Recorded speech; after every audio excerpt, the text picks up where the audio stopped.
नमस्कार दोस्तों, मेरे YouTube चैनल पर आपका एक बार फिर स्वागत है। जो भी रेलवे में एलडीसी जेई की तैयारी कर रहे हैं उनके लिए मैं आज लेकर आया हूँ एक छोटा सा टॉपिक वेलास्ट।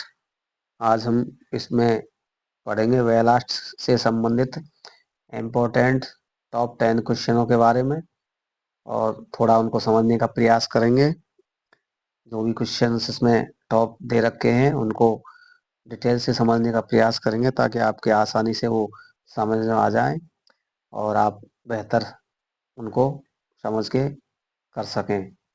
तो आज शुरू करते हैं वेलास्ट टॉपिक के टॉप 10 क्वेश्चंस।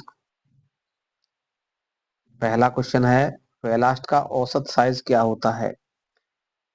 तो इसका आंसर है सी, 50 mm। दोस्तों, हमारे ट्रैक में वेलास्ट जो है कोई छोटी होती है कोई बड़ी होती है, तो उसका जो एवरेज साइज होता है वो माना गया है 50 mm। तो ये भी क्वेश्चन एक दो बार पूछा गया है कि वेलास्ट का औसत एवरेज साइज क्या है। तो ये आपका हो जाएगा इसमें आंसर 50 mm। ठीक है, आंसर आपका सी। इसके बाद अगला क्वेश्चन है हमारा, वेलास्ट का एग्रीगेट एब्रेशन वैल्यू टेस्ट इससे अधिक नहीं होना चाहिए। दोस्तों, ये एक इम्पोर्टेंट क्वेश्चन है। वेलास्ट का एग्रीगेट एब्रेशन वैल्यू टेस्ट और दूसरा जो है एक है हमारा इम्पैक्ट वैल्यू टेस्ट। ये दोनों क्वेश्चन ही बहुत इंपॉर्टेंट है और इसमें मैंने जहां तक देखा है कि ज्यादातर 80% लोग इसको रट्टा लगा के और चले जाते हैं, उसके बाद इसको उल्टा सीधा कर आते हैं। दोनों ही क्वेश्चनों को ज्यादातर गलत करते हैं। तो इसको थोड़ा समझने का प्रयास करते हैं। जैसे ये वाला है, वेलास्ट का एग्रीगेट अब्रेशन वैल्यू टेस्ट इससे अधिक नहीं होना चाहिए। जब हम वेलास्ट का टेस्ट करते हैं तो इसमें क्या है, कई तरह के टेस्ट होते हैं। अगर इसके बारे में ज्यादा डिटेल जानेंगे तो इसमें करीब 2 घंटे लग जाएंगे इसको समझने के लिए, क्योंकि ये टेस्ट प्रक्रिया जो है लंबी प्रक्रिया है। उसके बाद में इसका रिजल्ट निकाल के और वेलास्ट की टेस्ट करके उसकी रिपोर्ट देते हैं कि ये वेलास्ट सही है या ट्रैक के लिए फिट है या नहीं। इसको थोड़ा सा हम समझते हैं। देखो, इसमें क्या होता है कि ये हमारा जो अब्रेशन है, अब्रेशन का मतलब होता है हिंदी में, इसको हम कहते हैं घिसाव, रगड़ या घर्षण। ठीक है, जैसे हमारी वेलास्ट ट्रैक पे पड़ी हुई है, अब वो आपस में अगर टकराती है तो कितना मतलब घिसाव होता है, रगड़ से या घर्षण करने से कितना वो खराब होती है, उसका चूरा बन जाता है। एक तो ये होता है। दूसरा हमारा जो इम्पैक्ट होता है, इम्पैक्ट को बोलते हैं जैसे आघात, आघात या प्रभाव। यानी कि ये हमारी वेलास्ट पर वातावरण का, टेम्परेचर का, गर्मी का या जैसे बरसात का, पानी का, इनका क्या इम्पैक्ट, आघात, प्रभाव क्या होता है। तो ये चीजें हैं, पूरी प्रक्रिया में इसका वो निकलता है रेशियो। उसके बाद इसको करते हैं कि हमारी ये वेलास्ट फिट फोर है। जैसे टेम्परेचर या इम्पैक्ट वैल्यू निकालते हैं तो इसको लगभग ओवन में वेलास्ट को 110 डिग्री के लगभग टेम्परेचर पर रखा जाता है। फिर उसका प्रभाव देखा जाता है कि टेम्परेचर का इस वेलास्ट पे कितना प्रभाव हुआ, कितना क्या हुआ।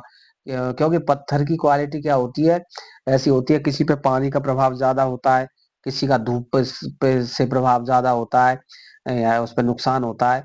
तो ये सारा टेस्ट करके इसको फिट फोर दिया जाता है कि ये वेलास्ट हमारे ट्रैक के लिए सही है।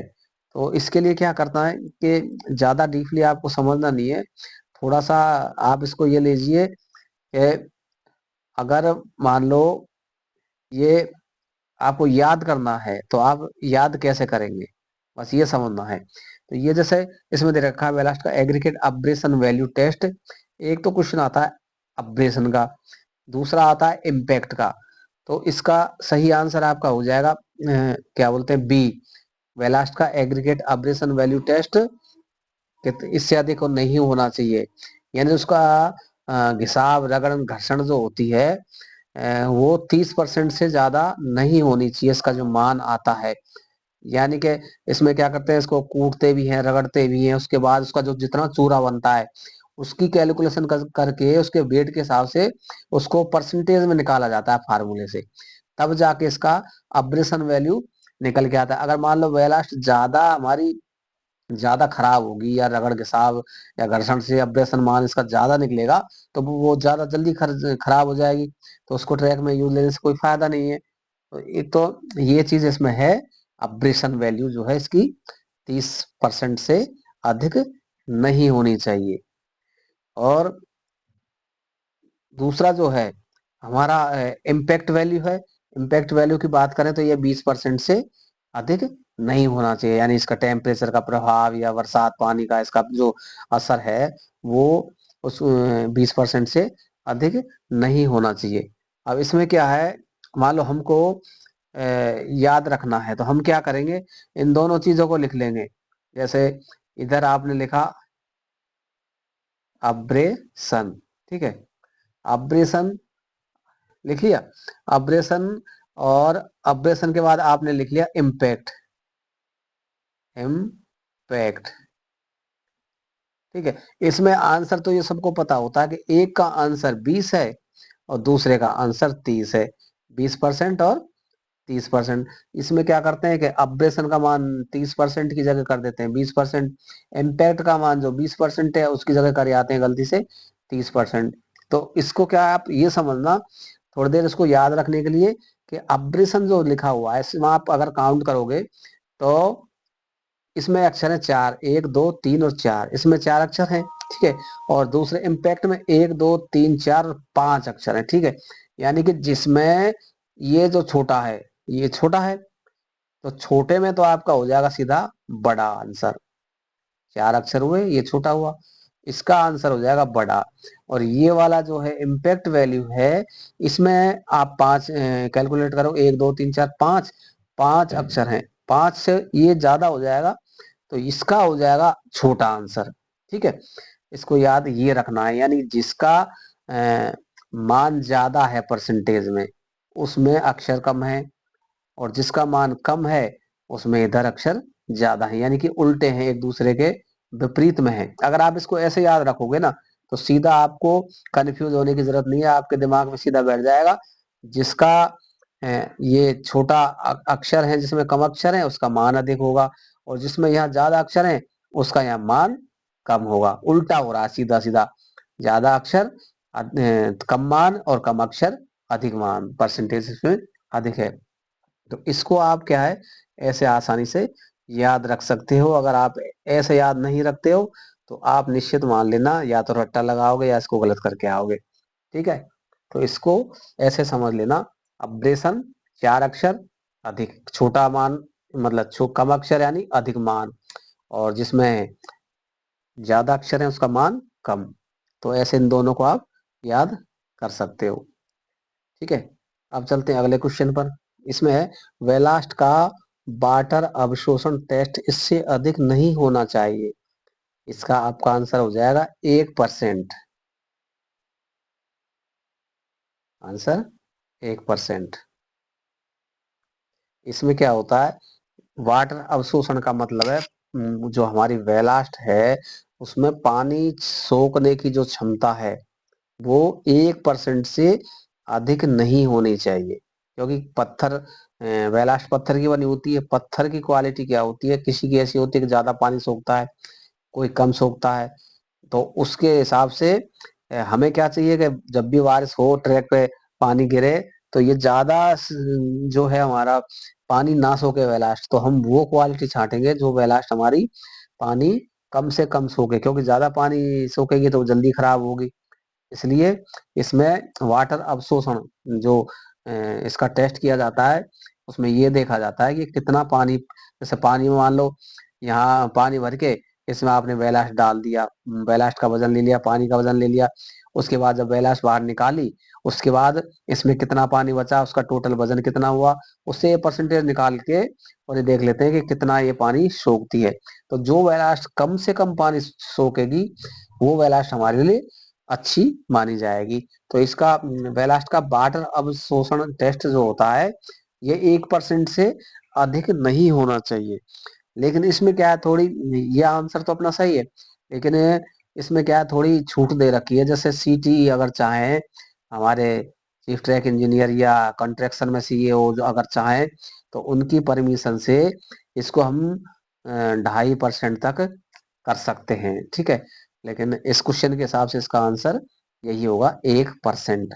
ठीक है, तो वेलास्ट का जो वाटर अवशोषण जो है वो आपका हो जाएगा आंसर 1%। अगला क्वेश्चन पढ़ते हैं। वेलास्ट का श्रिंकेज अलाउंस कितना परसेंट होता है यदि सप्लाई सीधे बैगन में ली जाए? ठीक है दोस्तों, जब जैसे डायरेक्ट डीएमटी में अगर बैगन में वेलास्ट को हम सप्लाई से ले लेते हैं, तो उसको क्या है, उसमें थोड़ी छूट होती है। जैसे आप कभी भी मान लो आपके पास कोई बर्तन है, और बर्तन में मान लो आपने जो है कोई डब्बा ले लिया, आपने इसमें चीनी भरी।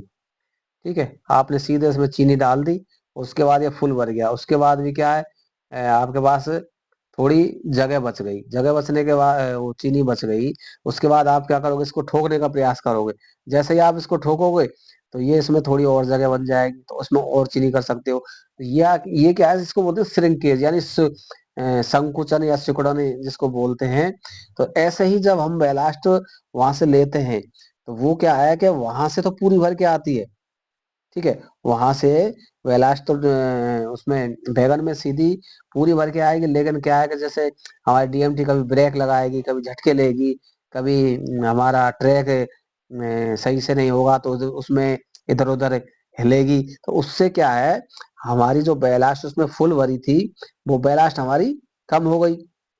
तो बैलास्ट कम होने से उसको हम क्या बोलते हैं, जब हम भर के लाए थे तो ऊपर तक भर के लाए थे, लेकिन धीरे धीरे हमने देखा कि ये हमारी इतनी रह गई। जहां से हमको सप्लाई मिली थी वहां से पूरी आई थी, लेकिन हमारे पास जहां हमको भेज दी थी या जिसके पास भेज दी थी, वहां देखा तो वो उतनी रह गई। तो उसको क्या है, इसमें कुछ छूट दे रखी है, इसको बोलते हैं हम श्रिंकेज। ये जितना वो हुआ श्रिंकेज, तो उसमें जो छूट दी जाती है वो दी जाती है 8% की। यानी कि इसको इतना देखने के बाद कोई ये नहीं कहेगा कि साहब इसमें तो वेलास्ट कम मिली है या वहां से कम भेजी है। तो ये जो श्रिंकेज अलाउंस है, इसकी जो छूट है वो हमारी हो जाएगी 8%। ठीक है, ये भी क्वेश्चन काफी इंपॉर्टेंट है, कई बार पूछा भी जाता है कि वेलास्ट का श्रिंकेज अलाउंस कितना होता है सीधे, यदि सप्लाई सीधे बैगन से ली जाए तो। ठीक है, चलिए अगला क्वेश्चन देखते हैं। बेलास्ट चट्टे का साइड स्लोप कितना होता है? दोस्तों, जहां भी बेलास्ट का डिपो होता है, वहां पर क्या है, इसमें चट्टे बना दिए जाते हैं बेलास्ट के।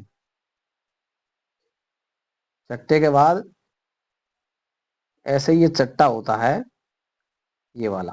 तो ये जो चट्टा होता है, इसका ये साइड वाला जो स्लोप है, जैसे हमारी दरेसी में होता है साइड में स्लोप ढलान, या फॉर्मेशन का ढलान होता है, ऐसे इसमें इस साइड का जो ये स्लोप है, ये कितना होता है, ये इस क्वेश्चन में पूछा गया है कि बेलास्ट चट्टे का साइड स्लोप कितना होता है।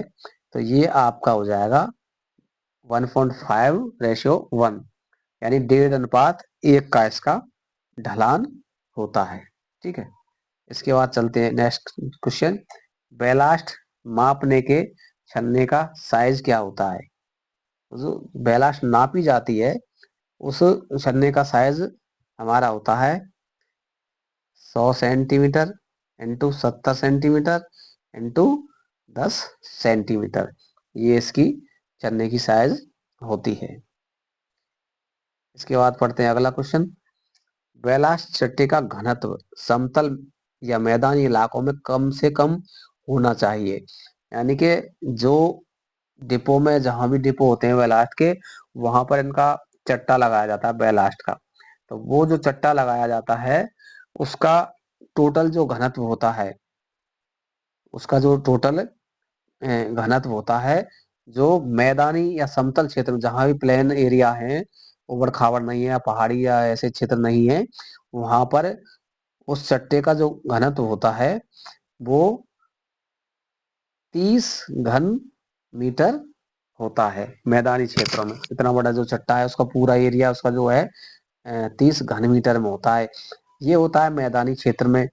और अगर इसकी बात करें पहाड़ी क्षेत्र में, तो ये पहाड़ी क्षेत्र में जो होता है 15 घन मीटर। ठीक है।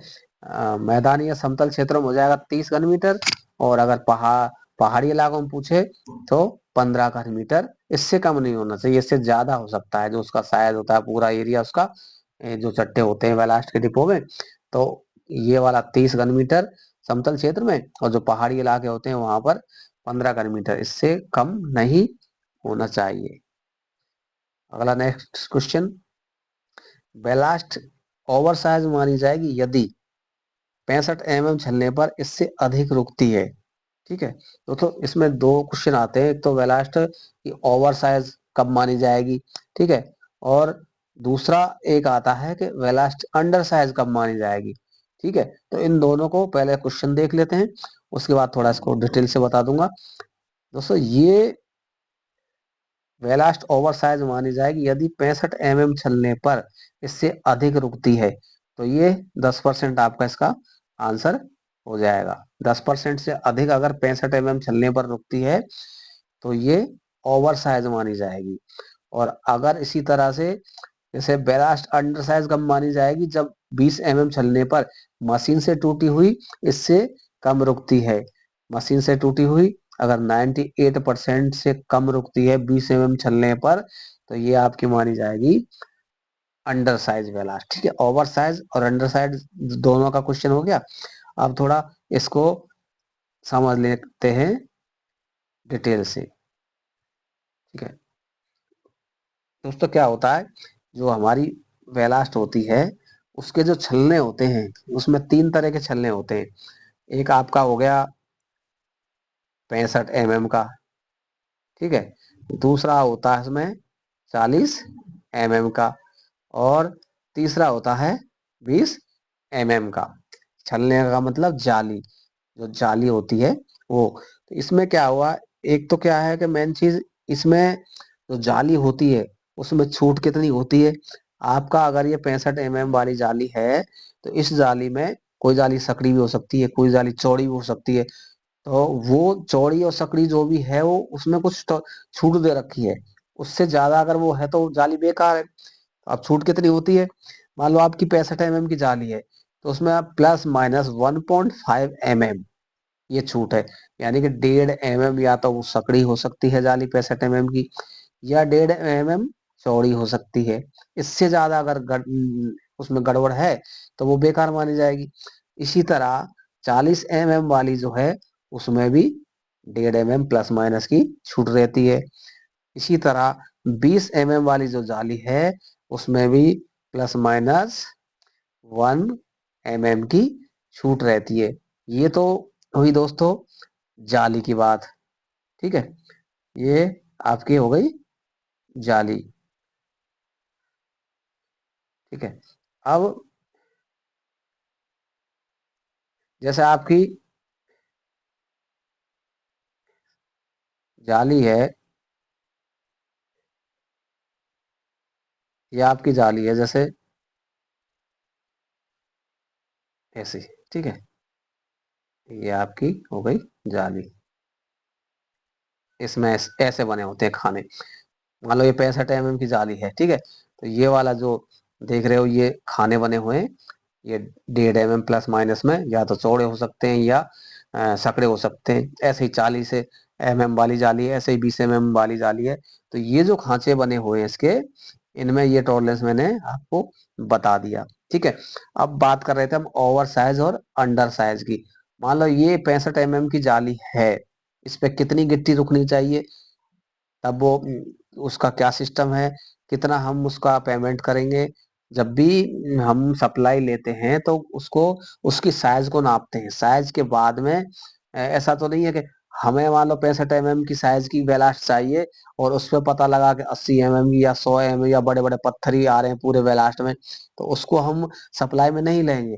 एक निश्चित दायरा होता है कि उस लेवल पे ही हम उसको स्वीकार करेंगे, अन्यथा बेकार बता देंगे कि तो बेकार है, उस सप्लाई को क्यों लेंगे हम। तो ये सारी जो चीजें हैं कि 65 mm पे कितना होना चाहिए, 40 mm पे कितना होना चाहिए, 20 mm पे कितना होना चाहिए, अन्यथा या तो वो बिल्कुल छोटी छोटी बैलास्ट ले आएगा तो वो हमारी बेकार की हो जाएगी, या 65 mm से बड़ी ले लेगा तो 100 100 mm 150 mm की, तो उसको हम बैलास्ट थोड़ी कहेंगे, वो हमारे ट्रैक के लिए सही नहीं रहेंगी। तो इसलिए इसमें 65 mm, 40 mm और 20 mm की जो जाली हैं उनका टॉलरेंस मैंने बता दिया। अब थोड़ा बात कर लेते हैं कि ओवर साइज कब होगी। मान लो 65 की जगह 80 mm की बैलास्ट आ गई तो क्या कहेंगे, उसको ओवर साइज कहेंगे, या 20 mm से छोटी आ गई तो उसको अंडर साइज कब कहेंगे। थोड़ा इसके बारे में जान लेते हैं। दोस्तों यदि 65 mm की हमारी जाली है, ठीक है, और 65 mm की जाली पर अगर मान लो बैलास्ट हमारी, ये मान लो हमारी 65 mm की जाली है, ठीक है, इस बैलास्ट इस जाली पर 65 mm की जाली पर अगर 65 mm की जाली पर अगर बैलास्ट हमारी 5% से अधिक, 5% तक अगर रुकती है, यानी जो 65 mm की जाली है इससे अगर 5% से 5% तक हमारी बैलास्ट रुकती है तो वो हमारी बैलास्ट सही मानी जाएगी। यानी कि 65 mm पर 5% ऊपर रुक गई यहाँ पर, बाकी सब नीचे चली गई। तो नीचे कब जाएंगी, जब 65 mm से छोटी होंगी तब नीचे जाएंगी। तो बाकी सब नीचे चली गई, ऊपर 5% ऊपर रह गई, यानी कि 65 mm से जो बड़ी थी वो हमारी ऊपर रुक गई यहाँ पर, यहाँ पर 5% रुकी केवल, बाकी सब नीचे चली गई।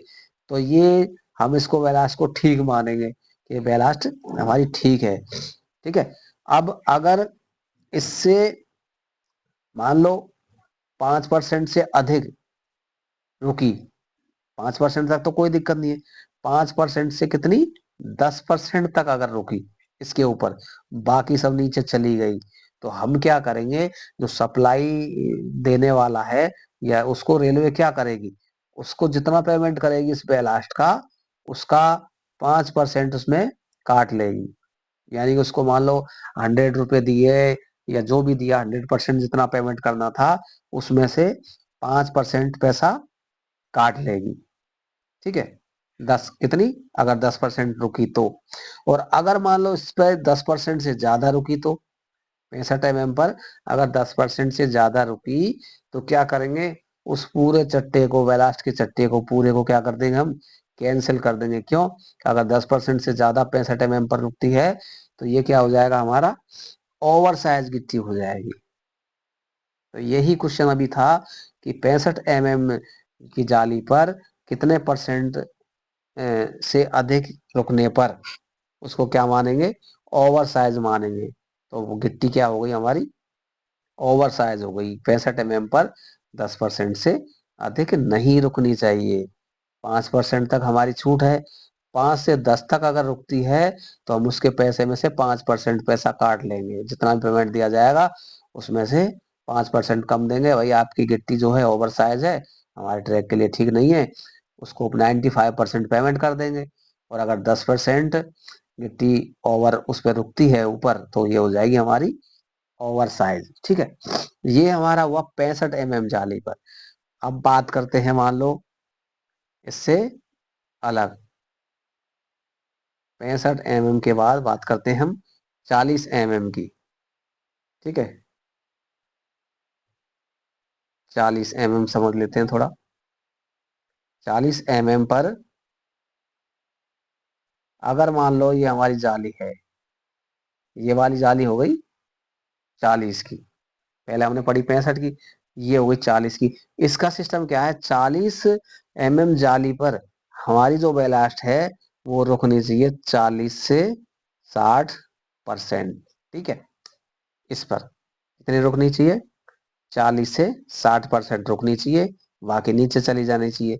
तो इसमें क्या है, 40 में छोटी भी गिट्टी आएगी, थोड़ी बड़ी भी आएगी, तो बड़ी जो आएगी ऊपर रुकेगी, बाकी सब नीचे चली जाएगी। लेकिन जो 40 पे आएगी वो तो होगी तो 65 से नीचे ना, तो 65 से कोई मतलब नहीं है, 65 वाली तो पास होके आ गई। अब 65 से 40 mm जाली पर जब आएगी तो इसमें रुकनी चाहिए हमारी कितनी, 40 से 60%। अगर मान लो 40 से कम रुकी, 40 जाली पर अगर 40% से कम रुकी तो इसको हम कह देंगे अंडर साइज। क्या हो जाएगा ये? Under size. ठीक है।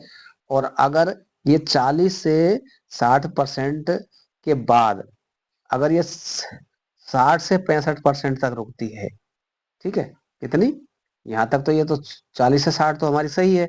अगर इससे 60 से 65% अगर ऊपर रुकी 40 पर, तो हम क्या करेंगे, इसमें रेलवे क्या करेगी, 5% की कटौती कर देगी उसके पेमेंट में, जैसे उसमें की थी 65 वाली में, ऐसे ही उसके पूरे पेमेंट में से 5% की कटौती कर देगी। और उसके बाद अगर मान लो ये 65 से अगर रुकती है कितनी, 70, 65 से अगर 70 रुकती है तो क्या करेंगे, 10% की कटौती उसकी पेमेंट से कर देंगे।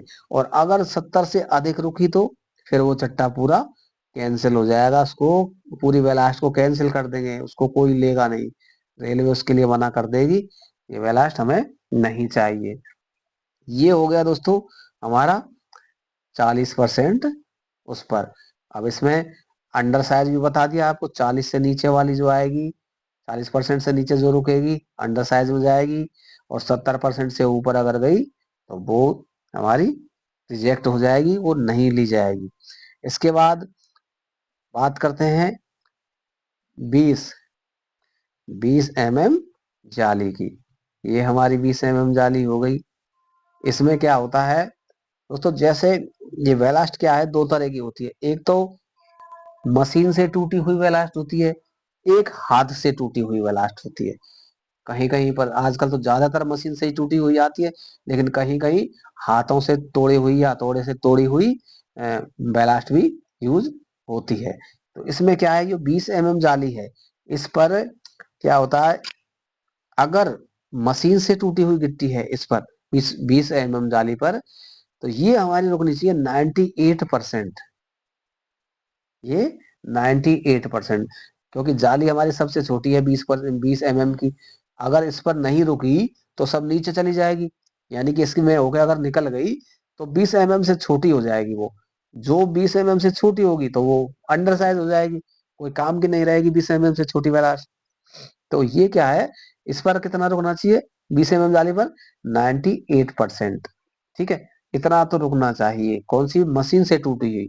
और अगर ये हाथ से टूटी हुई होती तो ये 95% इस पर रुकनी चाहिए। इसके अलावा अगर इससे कम रुकी और इंग्लिश में होकर निकल गई तो बहुत छोटी बैलास्ट हो गई, वो हमारे किसी काम की नहीं, उसको हम बोल देंगे अंडर साइज बैलास्ट।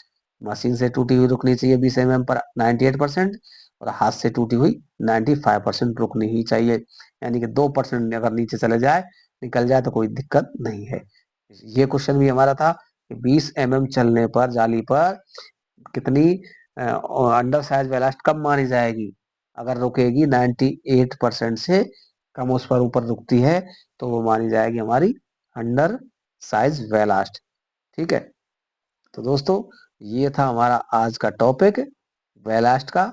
अगर आपको वीडियो अच्छा लगा हो तो मेरे चैनल को लाइक करें, शेयर करें, और अपने दोस्तों को भी इसके बारे में बताएं, और अपनी तैयारी पर विशेष ध्यान दें। धन्यवाद दोस्तों।